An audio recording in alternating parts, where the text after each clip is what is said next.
Hi guys, welcome to a new video back on the channel. Here we are back, and this time for this video we are going to be upgrading the board that I've currently got into this system, as we did an unboxing of the ASRock X870E Nova Wi-Fi, and I'll be upgrading from the B650 live mixer, also by ASRock. Let's get right into this.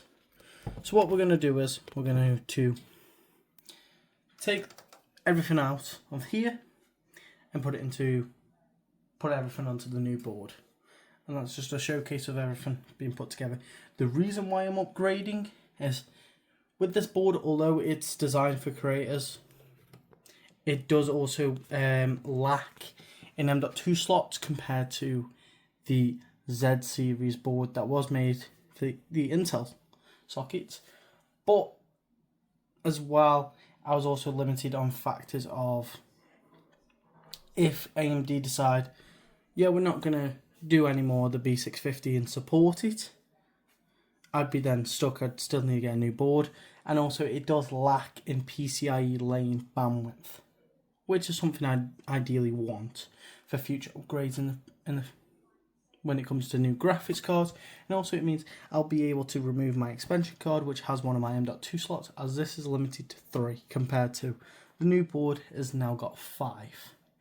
With that, bear in mind though, if you did have it yourself, if you have the Gen 3 slot, which is on the bottom right, it will disable 2 of the SATA ports. I do run a SATA drive as well, but we'll showcase that off as well. Let's just get round to this. So what we're going to do is we're just going to take apart everything out first, then we're going to do a bit of a clean, because it has been a couple of months since I last cleaned this system. I know, disgusting of me, but I needed to properly clean anyway. But let's just get all these connections out.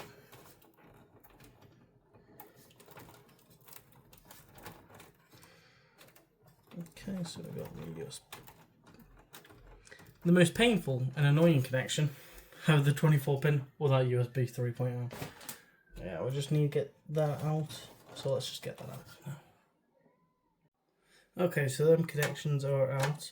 What we're going to just do is we're going to just remove the expansion card. If we're able to reach that PCIe. I don't think we are. How lovely, because we've got a graphics card. This is the Palette 59. I wish it was a 59, but no. It's the Palette Gaming Pro OC 5070 Ti 16 gig card that I got from One Stop Computers, which they also did provide me with the ASRock Nova board as well. This is also where I got my B650 live mixer from when I first started PCs. Originally my first system, this is how much of an upgrade I've had recently, I've won from a 6th gen i7 and a 1063 gig to a whopping, I had originally a 7600X and a 4070, but before that I used the 1060 obviously.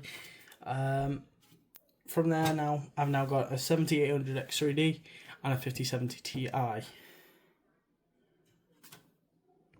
Okay, so after a bit of time we got the graphics card out. Here it is in all of its glory. A beefy card in its own right. Don't think you can really see it that well, but I'll just position it a lot better. There you go. This is a beast of a card, and highly recommend if you're able to get one of these, which I think they're more common to get now. You can get one from One Stop Computers in Stoke if you are based in the Stoke area, which is in England. I do know some of my following is from the US, but yeah, let's just put that to the side for now. Oh, dropping stuff again. Of course I am. Okay, and then we've also got the expansion card. Also, this is another brilliant thing. If you don't have the slots on your board, but you have the PCIe functionality, I'd recommend one of these. They are good. They are quite reliable. So now we've just got to take all the little kind of connections out that are just a bit of a pain. Let's just get them all out. Okay, now so we've got the fun part, which is now taking the CPU cooler off the CPU.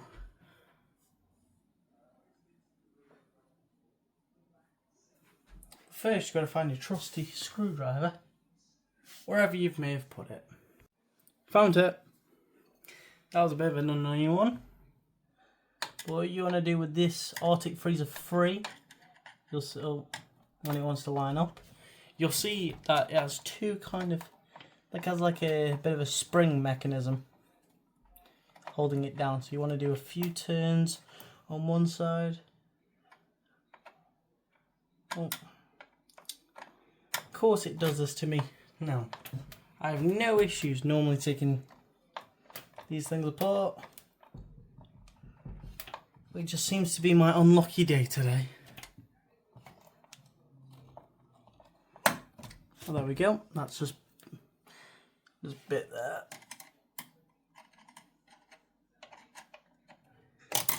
Oh my days.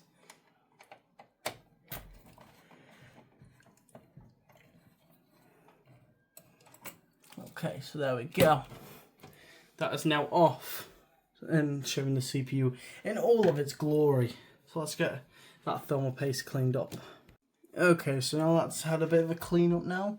So what we're going to just do is we're just going to take these fans out and also give them a good clean.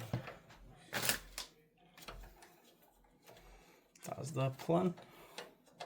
So once these are cleaned out, we'll be back for putting everything else to the new board and taking the board out.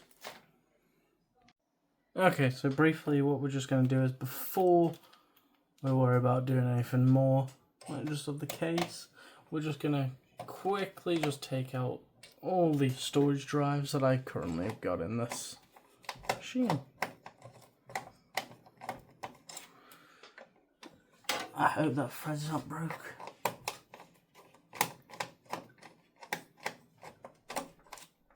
Oh. I think I might have got the wrong screw for that. Let's check that. Unless it's just been a pain. Yeah. Okay, so there we go. I say that now, no, it's not actually biting. There we go. Down here you'll have two M.2 slots.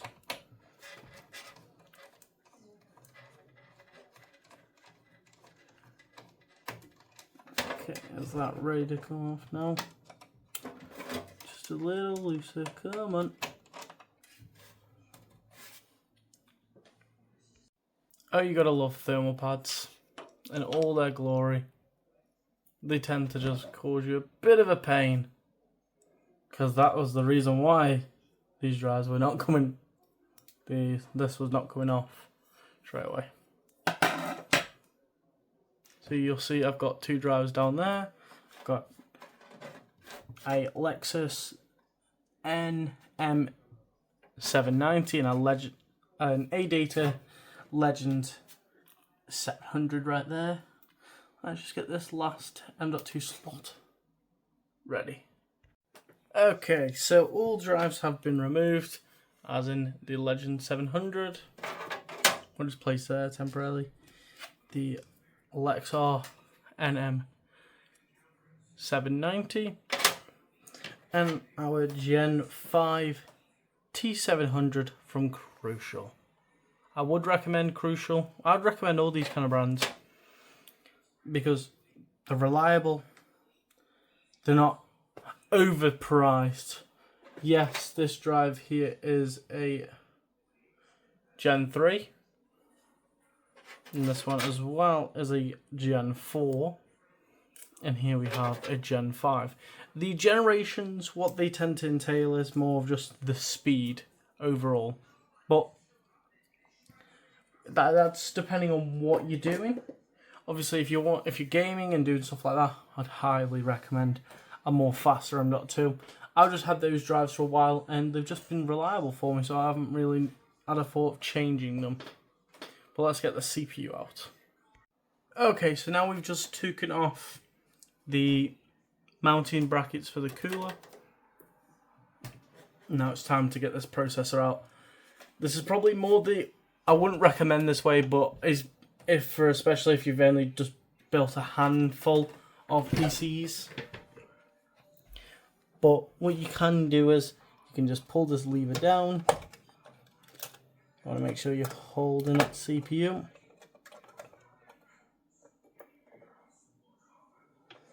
Or else that will happen. But what I will just do now, because with that you can cause some issues with bending the pins. So now what I'm going to do is I'm just going to check those pins. I guess you can count me lucky. With that, this is a big disclaimer. Do not do that, what I've just done. That can break your pins on boards like this. Sometimes you have pins on the actual CPU, but depending on the CPU that you've got, you more commonly nowadays will see this kind of connection, which is known as LGA, where the pins are on board, as you can see there. They're like 1,800 odd pins, depending. It could be different depending on the CPU you got, but nonetheless, you definitely do not want to do that. Highly recommend you don't do that. If you want to take it out securely, you're best laying it flat. But obviously, I just wanted to show you guys as well just what not to do, so then you guys don't make that mistake. But nonetheless, now we've just took everything out of the old board.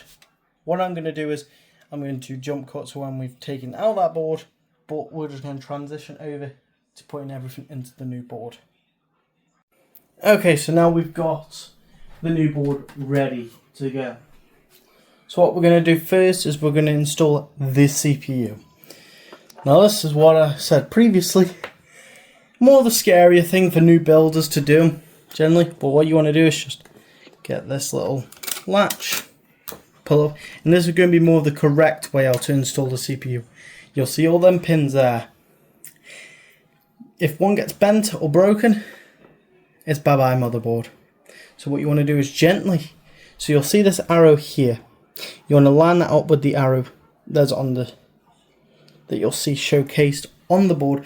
But if it's pointing that way, that's how you want to know that it's going to be lining up like that. So what we do is just gently slot that in. Okay, like so. This, you'll feel more of resistance. I'm not quite sure how to help you with that. Sorry about that. That was randomly while that went up. But of course, it has to confuse me doing stuff like that. Of course, technology does that to me. Okay, so that's the CPU installed. Now what we're going to do is we're going to install the two sticks of memory.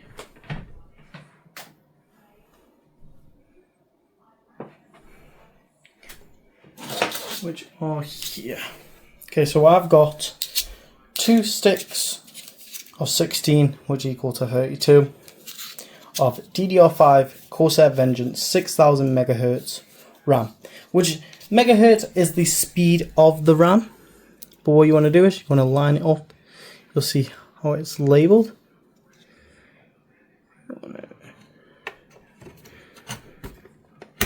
And what you want to be doing is putting it into 2 and 4.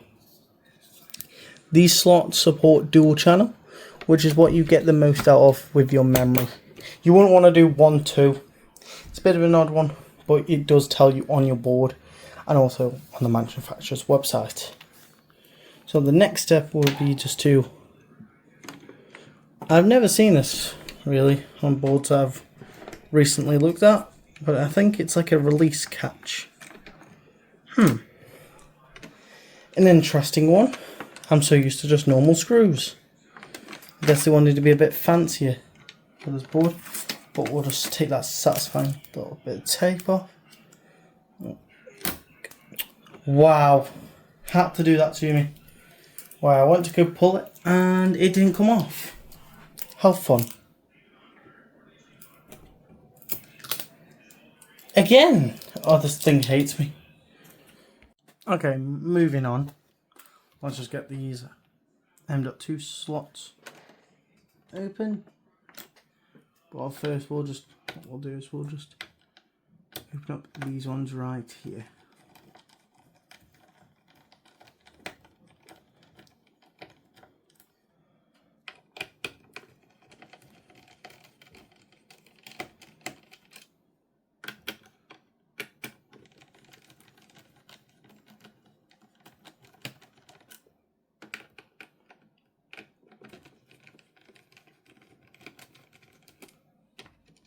This now will unveil if it wants to come off after I've just unscrewed them all. There we go. 3 M.2 slots. What a way to... And these will be the heat pads. This is just protective tape, but you want to remove that before you put your drives in, because that can just cause more harm than good, really, to be honest. Let's open up this slot right here.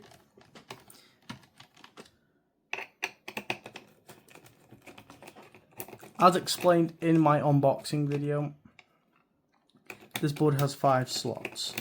So the 3 slots that you'll see that are all just does not like to go out. Yeah, okay. How lovely. There we go. You'll see these 3 slots here. They are Gen 4 slots. As I explained earlier, you'll have different kind of speeds for each kind of generation. So which means this drive here would go slot in like so. With this board, it has more of a, you need to screw in screws, as it's just got that little mechanism where you can just move it and it just becomes screwless. We also have this one that was in the expansion card, the Kingston NV2 2TB. So far on the system we got 4 TB installed. There we go.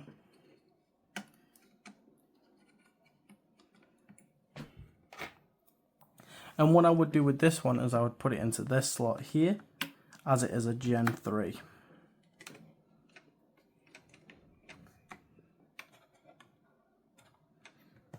Just slot in like so. Let's get the main drive. The Gen 5 drive that I've got here is for the operating system, which I have Windows 11 installed on. Oh wow. It's really as easy as just lifting it ever so slightly and just lift. I just made myself look like an idiot to myself. And we just got this. We're just going to lift up this tape. Yeah, there we go. Want to remove that. Also has tape under here, like so.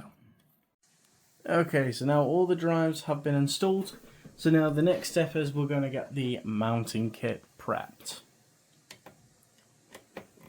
Depending on your cooler that you've got running on your system, it could be quite different to what I'm running, or it could be the exact same. If you're running the exact same kind of CPU or socket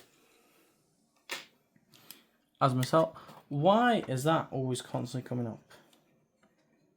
That should be just stuck down like that. Unless it just needs the added support of this, but we'll worry about that after. So let's just get that one screwed. These are just more of your traditional mounting. You'll also have a back plate. That's what everything goes into. With Intel systems, you tend to just have like a back plate that's on the back, which can be a bit of a pain. This chair is broke. Yeah, so I'm also getting a different chair, so hopefully now in videos that you've heard it creaking, it does no longer happen. So initially what was the wrong with the chair was I dropped it like a bit of an idiot. I dropped it while moving my room around, and since then just has not liked me ever since then. But that's okay. Got a new chair coming in. Okay, so just slot that like there. On these helpful little things, so R and L for left and right.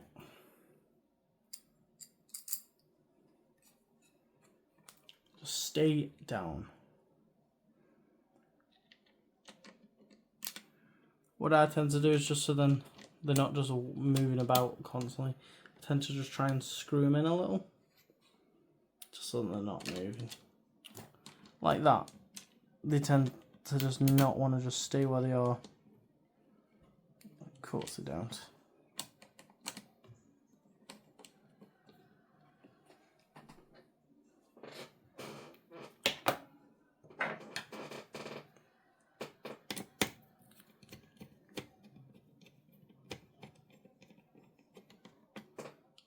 Like so.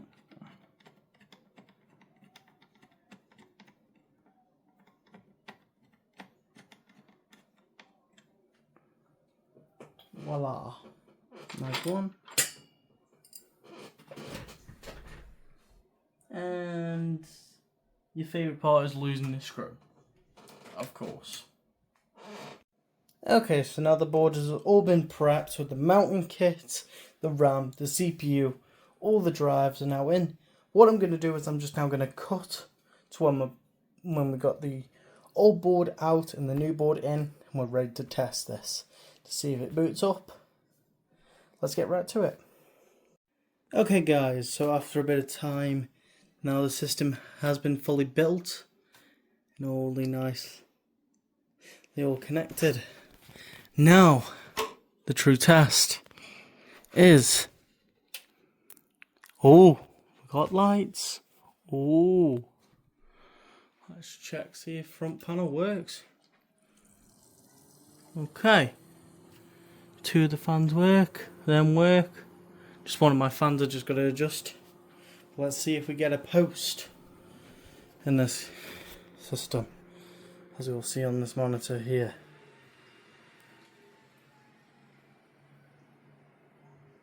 That was very loud. It's a bit of a longer time. Let's see. Do we get a post?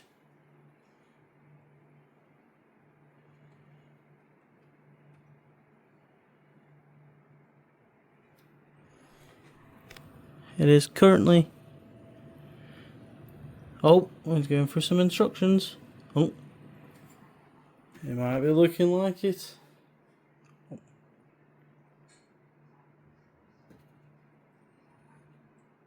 Bit of a long time posting, but sometimes can happen when you do like a motherboard swap or your first time booting up. Oh, it's a positive sign. Come on. What's it showing now on the board? Oh, it's still going through the instructions. With it being AM5, it is prone to doing that kind of thing where it takes a bit longer on startup. But we'll cut to when we've got it all posted. So it turns out that actually the system had posted, my monitor was just off. So me thinking, oh no, the board. Turns out it was fine. Of course. But let's go into the BIOS and check it out. So we are now in the BIOS. So it's recognizing CPU and everything like that. You do have the option for easy mode. Okay, so it's showing... Oh, it's showing all the drives. Okay. That's really good. That is. What's going to lie? Let's put it on Expo, because AMD's alternative on. Okay. so what you want to do is make sure CSM is disabled, fast boot's enabled. I love this stuff. Okay. What I tend to do is just put these back on standard, so I can get my other fans going. Okay. But also you got just the generic kind of stuff, but overall I do like the BIOS quite a lot in this. It reminds me similar to the B550 and all the other Phantom Gaming BIOSes, but you have a search bar, date and time. Very good. But I'm just going to configure this BIOS really quick and then we'll be back. Okay guys, so that's just after a couple of minutes of just configuring the BIOS. Everything's now all working correctly. We're now just currently just booting in. Ba-bang bang. Yeah. Okay, so in this video we have built into the new board. We've also set up the new board as well. The old board is out now, and showing why I did it and all that kind of jazz. But I'm going to leave this video here. I hope you guys enjoyed this video. Don't forget to like and subscribe. I'll catch you guys for more content shortly on the channel. Adios.